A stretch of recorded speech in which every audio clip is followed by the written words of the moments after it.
I've been scarred and I've been bruised. I have learned just what to do. I need to leave my past behind me. I need to look to the future. No matter what will come. Hello my beautiful people, welcome back to another Tuesday. It is so good to be back. Thank you so much for your support. I see the numbers grew instantly after the return video. Gaba, you've been waiting for me to come back. Feels good to come back. Thank you so much for your support of the book. You know, when I wrote the book, I had been informed that our country is not much of a reading country, and sales, you know, for hard copies are quite slow. You've given me an experience contrary to that. You know, maybe in a week or so we'll be in a place where we must be ordering a third print run from the printers, and that is you. You know, the book came out in July. I know we officially launched it in July, and it is in September now, and already we are asking for a third print out, and that is still outside our plan to actually market the book. We haven't even gotten to that yet. That's all you. That is support from the audience that I've built through this channel, your friends, your people, and your own word of mouth. Nimenzeli FOMO, guys. Thank you. I really appreciate that. It means so much to me. I will never tire of saying thank you. That if I'm giving it, you are always eagerly receiving it on the other end as well. We are back with another one, still airing close to helping you guys understand how emotional manipulation works and how psychological mind games work. And I'm hoping that today's video is going to answer for you that in hindsight, when you realize how malfunctioning, you know, these relationships have been, especially emotionally abusive ones, especially narcissistic ones, people tend to think, how did you get there? How did you miss such malice? How did you miss such evil? And today's video answers how did they get into it, or how do we all get into it for that matter. And Love Bombing explains the phenomena of a sort of a courting style of emotionally manipulative people. And Love Bombing is literally, it says it, you hear the word bomb and it just speaks of intensity, and at the bottom of loving is too much too soon. That is how those relationships begin, with just their gestures and how they're coming at you. The intensity is in excess to what you know a normal relationship to actually unfold. When it is obvious and simplistic, it's usually grand gestures. But what is really hard to pinpoint is when it's devoid of gestures but it's excessive either way. So most people, it's the too big of a gift too early, and the suffocation that just yesterday we were nothing to each other, and today it just feels like you've never not been around. Have you heard that thing when a person's falling in love? It just feels like you've always been here, and it's been 2 days of knowing them, and you're like, always been here? Literally, they could swiftly change their day, and you fit like such a natural fit already. Generally, when people are warming up to each other, when they're making space for each other in their lives, there is a bit of an adjustment that needs to be done. You weren't there, you weren't part of them just yet. You also have this slow acquainting that you need to do of understanding their day, understanding their personality, understanding their character. So it's quite normal for it to be a slow start, maybe even a bit of an awkward start. You can know that your chemistry is great, you can know that you really desire their energy, and you've decided that you want them around, but the fashion and the manner and the speed at which you go at it is usually quite slow. Increases, intimacy is built. It starts little, we put another layer, we take another step, we survive that step, we take another one, we survive that step, we take another one, and before you know it, the foundation is so solid.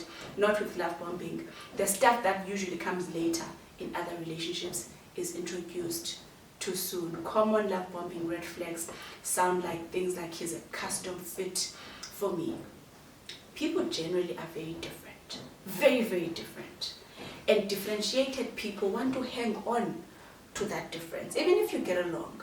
It's okay to be different, guys. As long as you are interested in each other's differences, the relationship is going to be okay. It's okay to be different. But once a person enmeshes into you and it feels like they fit like a glove into your life, where is their own personality? Where are their own quirks that are different to yours? How can someone fit like a glove into your life in 2 days, or a week? That speaks of intent to study you and respond accordingly. That's a bit of a problem. That's a bit of a problem. Coming into each other's lives is declaring that we're two individual people and we'd like to build something together, but I'm not you and you're not me. So once you start feeling like me, and it feels like everything that I want to do comes so naturally to you, everything that I am is just so understood by you, there has to be a bit of shock here and there, a bit of misunderstanding, because we are excavating a way and a culture of the relationship, fully understanding that we're coming from very different worlds. Once a person is throwing in a vacation when they met me in the new week, you may want to breathe a bit and take a step back. Because what's the hurry? If we're going to be in this in the long term, there's so much time for all of the vacations and all of the diamonds and all of that. I know it's obvious to spot a love bomber when they buy stuff, right? It's just a lot of buying way too early. But it's really difficult when they do so with energy. When you feel like their energy is intoxicating, suddenly you can't put the phone down, and once you don't talk to them, you are misplaced and disorientated for that day, yet just a week ago you didn't even know who they are. Once a person is a bit of a cocaine experience, and you know they're incredibly intoxicating and there's a high to them, that you feel so low when they withhold the high, you may want to intentionally start reminding yourself to slow down. Because the trick with love bombing is that because the gestures are so exciting, because the gestures are so shareable, you summon people to this good phase to come see what a good person this person is, how lucky you are to have found them, and the most common one, how unique this love story is. It was written in the stars. Generally, even if stuff was written in the stars, we don't know in 2 days. You have to tell your heart when you go into the dating world that there is no amount of insight that can make you know a lot about a person in a short space of time.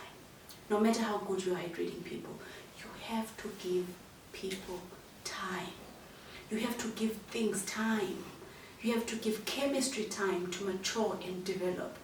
No matter how good of a human reader and how good your capacity to make a judgment call is, you have to, only time can fully reveal the layers of a person to you, and only when you know those layers can you decide what you want to do with them in your life.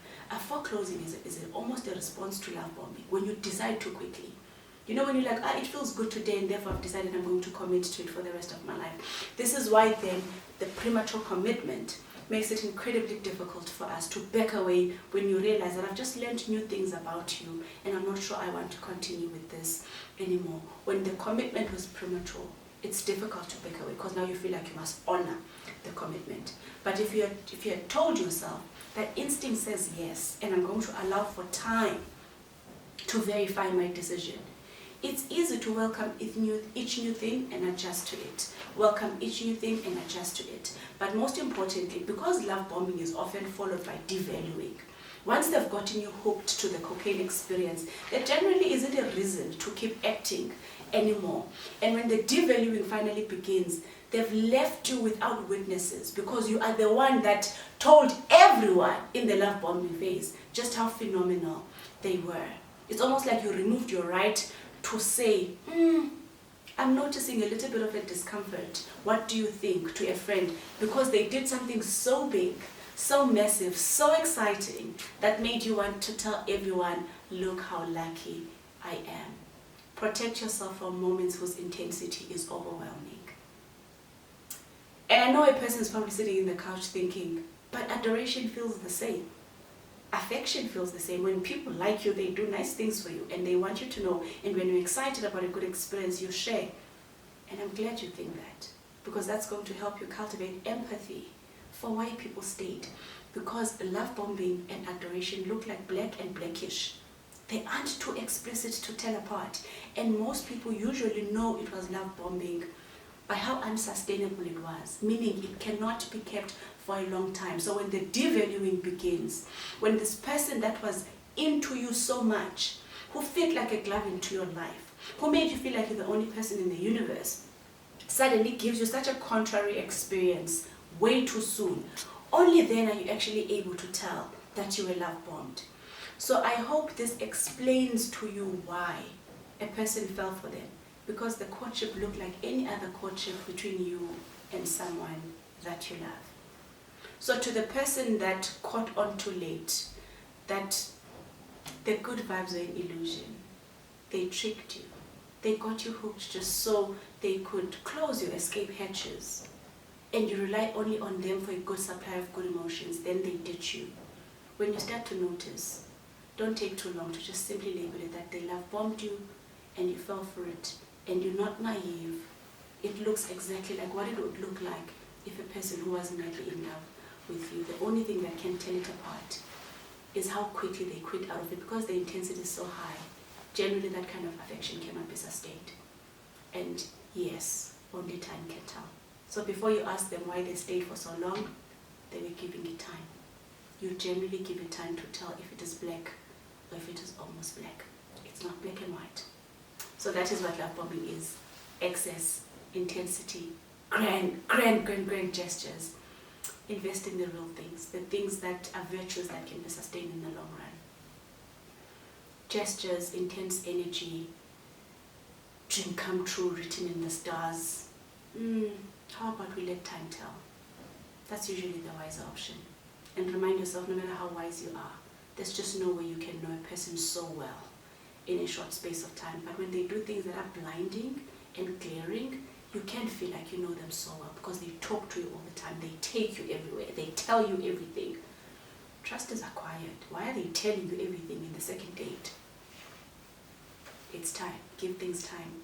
Give yourself time. And if you're confused about why you fell for them, consider the fact that maybe they did so intentionally and intoxicated you, and you know better now. Bye guys, I will see you in the next one. I've been scarred and I've been bruised.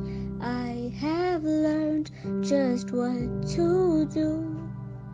I need to leave my past behind me. I need to look to the future. No matter